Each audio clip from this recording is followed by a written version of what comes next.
being that Leonardo da Vinci uses ancient mystery school ways of mirroring and double lapping and right from left and at bat ciphers and so forth and so on.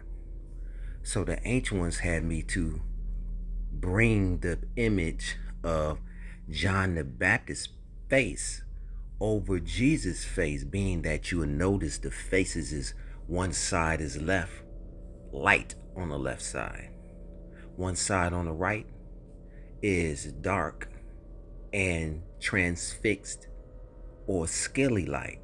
And you will notice on the top right hand side that I mentioned in previous videos, you'll see the eyebrow was lifted up as if the facial as showing anger or emotions, right?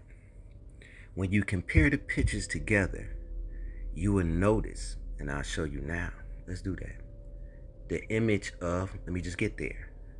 This image of Leonardo da Vinci painting of who? The John the Baptist painting. On the left hand side, you will notice, as I showed you, a female. On the right, a male.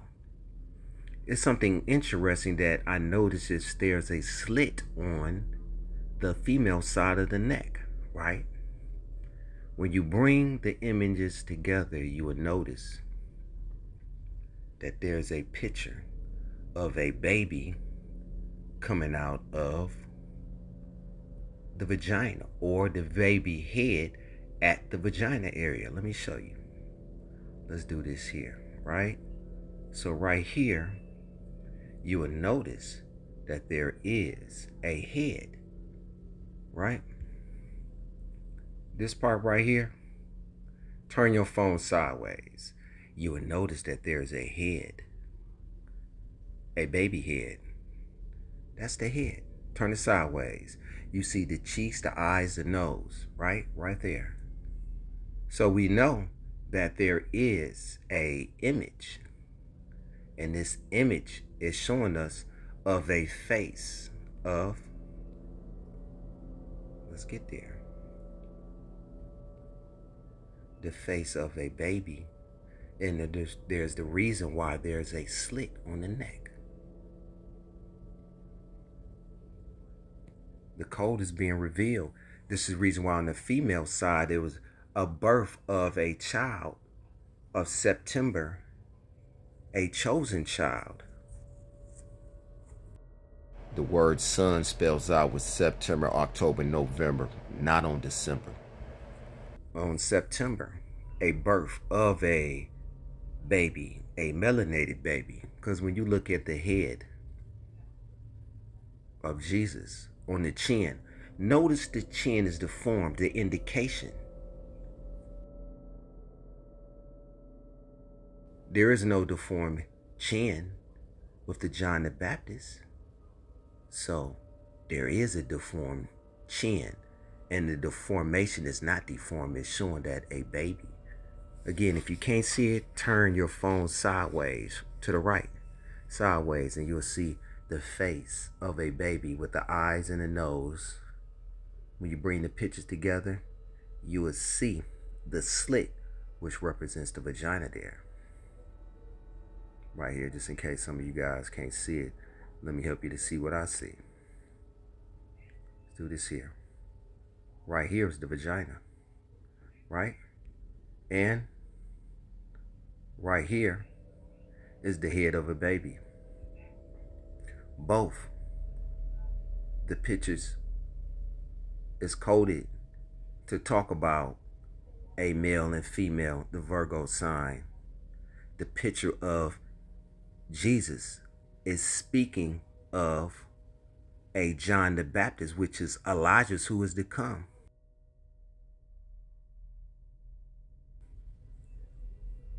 It's talking about something futuristic. Not anything Bible sense, but it is speaking of a anointed one. John the Baptist, I explained to you, is connected to the mysteries.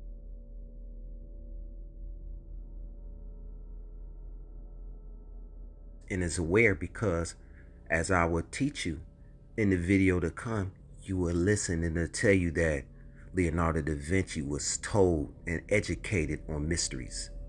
Stay tuned for more. It, and on entering the cave, he felt transformed. It's conceivable that, through the influence of his understanding of the flower of life, he found himself communicating with the originators or controllers of the universe, extraterrestrial teachers, who influenced him and opened his eyes to the workings of the universe and a glimpse into the future.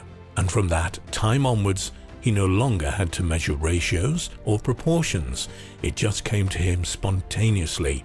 Tapping into something, documents, this Italian art expert has said that he believed that this would mark, quote, a new start for humanity.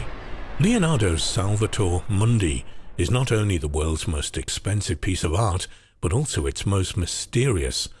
Apart from the hypnotic and far-seeing eyes, the most extraordinary aspect of this painting is the crystal sphere in Jesus' left hand. This is the Sintamani stone. Spirits outside of me feeling some type of energy telling me to take a picture, and I took this picture 2011, and it showed 3 triangular spears of energy, spaceships, whatever you want to call it, and one on an arrow pointing to the left, and another on the hat that shows a star. The wishful fulfilling crystal sphere of Tibetan Buddhism, the jewel that grants wishes. It's seen clearly in images of the Buddhist deity Kishti Gaba, and it's usually seen in the possession of a bodhisattva or enlightened teacher. 2 questions come to mind. How would a 15th century Roman Catholic artist have known about a magical 10th century Buddhist symbol? And why would Leonardo put it in a profoundly Christian painting? The answer to this latter question may come from a close inspection of the Sintamani stone. There are 3 white dots, or stars, floating within the transparent orb. 2 of them are slightly closer together. Is this a depiction or a light reflection of the 3 belt stars of Orion, with Al-Nilam and Mintaka in proximity and Al-Nitak slightly further away? Orion, as we all know, plays a significant role in ancient cultures. The ancient Egyptians believed it's where the gods came from. Indeed, upon his resurrection, Osiris was said to have returned to his home in the Orion constellation. And the 3 pyramids of Egypt at Giza, along with the 3 great pyramids of Teotihuacan in Mexico, are arranged in a pattern that resembles Orion's belt.